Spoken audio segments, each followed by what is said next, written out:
24/7 ताजा समाचार के पाठकों के लिए मेरी तरफ से हार्दिक शुभकामनाएं। অনলি চাইল্ড থেকে রাতারাতি জয়েন্ট ফ্যামিলি জয়েন করা, সব কাজিনসদের নাম মনে রাখাটাই তো। চল চল, সবাই এসে গেছে। এত বড় স্টার্টআপের ফাউন্ডারের সাথে বিয়ে হলে অর্ধেক সময় তো ওই ভিডিও কলেই কেটে যাবে। নতুন ঘরবাড়ি, নতুন ফ্যামিলি, নতুন নিয়ম কানুন। বিয়ের পর অনেক কিছু পাল্টে যায়, কিন্তু শুধু আমার জন্য কেন? অনুরাধা, বিজয়, শুভ্র আর ডাকনাথ এই যে নিজের স্টার্টআপ নিয়ে এত বিজি থাকে, বিয়ের পরে কতটা টাইম বার করতে পারবে জানি না। ভাগ্য ভালো, বিয়ের জন্য টাইম বার করতে পেরেছে। করতে হয়েছে। নতুন জীবন শুরু করার দায়িত্ব কিছুটা আমার, কিছুটা আমাদের। ঐতিহ্যকে ধরে চলি, নতুন গল্প লিখে চলি। আমরা রিভার কোণে, আমরা বাংলার ঐশান।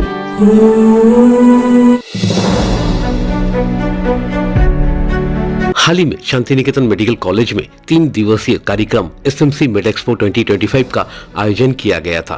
इस कार्यक्रम के दौरान शांति निकेतन मेडिकल कॉलेज और अस्पताल के सभापति मलयपीठ डॉक्टर गौतम नारायण सरकार, डॉक्टर के प्रभाकर रेड्डी, काजल शेख, संजय मुखर्जी, ताहिर शेख, बाकी बिल्ला मुल्ला सहित एक गण्यमान्य लोग मौजूद थे। तो आइए सुनते हैं SMC मेड एक्सपो 2025 को लेकर बातचीत करते हुए मलयपीठ ने क्या कहा। আমি এখানে মেডিকেল কলেজ করেছি রাজ্য সরকারের সহযোগিতায়। পিজি হবে। আমরা এখানে রিসার্চ সেন্টার করব। এই রিসার্চ সেন্টার করার জন্য বাসযোগ্য একটা ক্ষেত্র লাগবে। আমরা শান্তিনিকেতন স্বাস্থ্য উপনগরী করব এই বিধানসভার মধ্যেই। এখানে প্রচুর দাম হয়ে গেছে, এখানটায় পারবো না, একটু সরে নড়ে করব।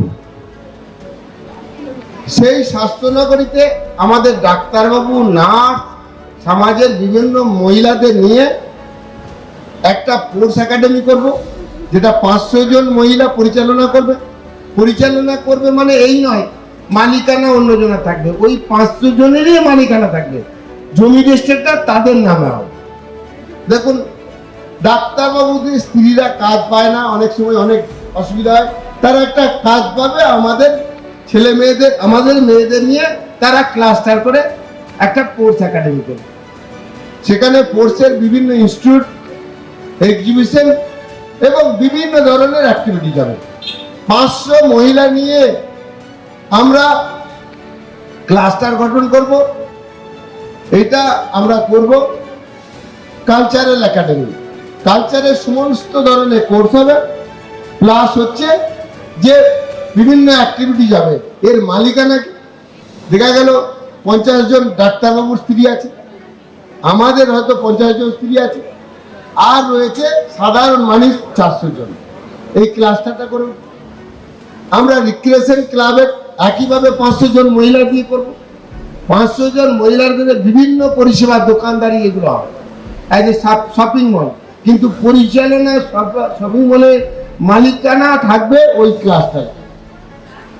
আমরা আমাদের নার্সিং অ্যাসোসিয়েশন, যেটা ওয়েস্ট বেঙ্গল ব্যাপী গড়ে তুলছি, ডায়াগনিক অ্যাসোসিয়েশন, তাদের নিয়ে 10টির মতো ইন্টারন্যাশনাল লেভেলে স্কুল করব, বিভিন্ন ধরনের স্কুল করব। আর যারা বিল্ডিং করেন তেনাদের সাপোর্ট নিয়ে একটি মহিলা এন্টারপ্রেনার, তারা প্রচুর ফ্ল্যাট বাড়ি করবে, একটা কমপ্লেক্স তৈরি হবে। বিশ্বের অনাবাসী যে সমস্ত ভারতবাসী ডাক্তার বা ইঞ্জিনিয়ার আছে, আমরা এখানে এনে বাস করাবো। এসছেন রেড্ডি সাহেব, ওয়ার্ল্ডের বিশিষ্ট রেডিওলজিস্ট, ভারতবর্ষে আমার মতে সেরা। এসছেন সিংজি, তিনি লেবার ট্রান্সফারে ওয়ার্ল্ডের বিশিষ্ট জায়গায় ভারতবর্ষের সেরা আমার মতে। তেনারা এসছেন, তেনাদের দিয়ে আমরা এটা উদ্বোধন করলাম। কেন করলাম? ওয়ার্ল্ড যারা ডাক্তারি যে হোয়াটসঅ্যাপ গ্রুপ বা দেখলেন এনারা উদ্বোধন করেছেন। তাহলে ছুটি হলে বোলপুর যাব আর ওইটা দেখে আসবো। আজকে দেখতে আসবে, কালকে প্রতি মাসে কাজ করতে আসবে, পরশু ভাববে এখানে বাস করা যায়, তরশু এইগুলো গড়ে উঠবে, এখানে ফ্ল্যাট কিনবে, এখানে থাকবে, তার বাসযোগ্য জায়গা করতে চাইছি। একইভাবে আমরা শিলিগুড়িতে একটা করতে চাইছি, অ্যাসোসিয়েশন করবো, ওটা যে অ্যাসোসিয়েশন শিলিগুড়িতে একটা করবো। যে কারণ কি, ওয়ার্ল্ডের বিভিন্ন ডাক্তারবাবুকে এখানে আনতে হবে। আমরা ডিজিটাল ইউনিভার্সিটি করব, telemedicine, telepathology, tele ICU, teleradiology, AI কে কাজে লাগিয়ে ওয়ার্ল্ডের হেলথ সিস্টেম এখান থেকে একটা আমরা রেনেসাঁ ঘটাবো। ब्यूरो रिपोर्ट 24/7 ताज़ा समाचार।